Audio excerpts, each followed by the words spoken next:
তৈরি করতে পারেন না। আমরা তো আল্লাহর কথা বলি, আমরা তো স্পাইডারম্যানের কথা বলি না।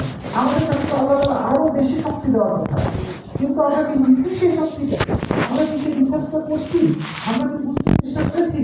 ভিক্টর ফ্রাঙ্কল যদি একটা বন্দিশালার মধ্যে গবেষণা করতে পারে, আপনি কেন 10টা বই নিয়ে গবেষণা করতে পারবেন না? আমি কি বোঝাতে পেরেছি? আমি ইদানিং একটা বইয়ের সংস্পর্শে এসেছি, বইটার নাম হলো লা তাহজান, হতাশ হবেন না। আপনারা হয়তো অনেকে দেখেছেন। আমি এখন জাকির ভাই এই বইটা গিফট করি, কারণ আমি আমার জন্য আর কাউকে দিলে আমার একটা বই দিতে হয়, কারণ একটা জন্মদিনে একটা উপহার একটা বই দিই, আমি সাথে বই দিই। তো বই দিলে কি বই দেবো? আমি লা তাহজান দিই। এখন কেন দিই? কারণ এই বইতে এমন কথা লেখা আছে, প্রায় 350 পাতা। আপনি হতাশ হওয়ার কোনো রাস্তা খোলা নেই। তাহলে নিশ্চয়ই যিনি এটা লিখেছেন তিনি রিসার্চ করে লিখেছেন। আপনাকে আমি রিসার্চ করতে বলি না, আপনি এটা পড়েন, পড়ে আপনার মুসলিমদের সাথে তাদের জীবনের গল্পের সাথে মিলিয়ে এই কথাগুলো বলেন। তাতে আপনাকে কি করতে হবে আমি বলে দিচ্ছি। শুক্রবারের জামাতের জন্য আপনাকে মঙ্গলবার রাত থেকে প্রস্তুতি নেওয়া শুরু করতে হবে। যে নিবে তার কথা মন্ত্রের মতো শুনবে মানুষ। আমি এখানে বলে দিলাম, আমাদের দেশের মুসলমান যারা, তারা কিন্তু ভালো মুসলমানের সংখ্যা বেশি, এরা কিন্তু খারাপ মানুষ নেই। আমি বুঝতে পেরেছি আপনারা তো অন্য লেভেলের মুসলিম, অর্থাৎ আপনারা ধর্মটাকে জেনে শিখে পড়ে এসেছেন। আমাদের বেশিরভাগ মানুষের কিন্তু এত জ্ঞান নাই। আমরা হইলাম জন্মগত মুসলিম, বাংলাদেশের 90% মানুষ, বুঝাতে পারছি?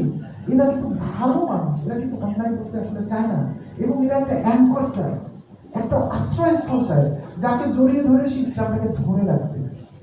আমি বুঝতে পারছি আপনার এলাকায় আপনি সেই অ্যাঙ্করটা হন, কিন্তু এটা আপনাকে কথা, কাজ, আচরণ দিয়ে সেটা করতে হবে। এখন কেউ যদি চ্যাটজিপিটি ইউজ করে, এআই ইউজ করে, আপনি যদি শুনে বলে দেন না এটা করা যাবে না, তাহলে আপনি মুসলিমটাকে হারাই ফেলবেন। তো আপনাকে খুঁজতে হবে, আপনাকে এই যে শায়েখের মতো মানুষদেরকে জিজ্ঞেস করতে হবে, শায়েখ এই যে এআই আসছে, এটা কি ইসলামের সাথে কি সংঘর্ষ না কোনো ভাবে মিলে? তো নিশ্চয়ই উনি একটা ভালো পরামর্শ দেবেন। আমি কিন্তু জানি না, যদি উনি বলেন যেটা মিলে, আপনি এনকারেজ করবেন, মানুষকে বলবেন যে এআই শিখছেন আপনি না, আর বলেন যে চাকরি পান না। তো উনি যখন বলবেন বাবা হুজুর আমাকে এআই কথা বলে, যদি এটা ন্যায়সঙ্গত হয়, কিন্তু হ্যাঁ আমি একটা যদি রেখে দিচ্ছি ব্যাপারে। এরকম আরো কত কিছু ঘটনা আপনার আশপাশে হচ্ছে। আপনাকে কিন্তু সমসাময়িক গল্পগুলো, সমসাময়িক কথাগুলো ইসলামের সাথে মিলিয়ে বলতে হবে। আজকে যখন আমি আপনাদেরকে কথাগুলো বলছি, সব তো বর্তমান কথাই বলছি, কিন্তু সময় হযরত উমরের কাছে গেছি, হযরত মুহাম্মদ সাল্লাল্লাহু আলাইহি ওয়াসাল্লামের কাছে গেছি, কিংবা আরো অনেক মানুষের কাছে উপমা দিয়েছি। অনেকে হয়তো বিধর্মী, ভিক্টর ফ্রাঙ্কল, তারাও তো উপমা দিয়েছি। যদি উপমা ভালো হয় কেন দিব না? আমরা তো জানি না আল্লাহ তাকে ক্ষমা করবেন কি করবেন না। আমরা কি নিজেরা তাকে নির্ধারণ করতে পারি তার বেহেশত আল্লাহর ইচ্ছা। তার কাছে ভালো উদাহরণ দিতে আমাদের কোনো দোষ নেই। আমি কি বুঝতে পেরেছি?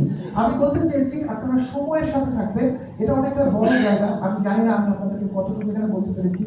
আমার ধারণা আপনাদের এই বর্তমান যুগ নিয়েও আপনাদেরকে নিশ্চয়ই কোনো না কোনো সেশনে কথা বলেছে, হয়তো আমাদের সোহাগ ছোট ভাই আমার হয়তো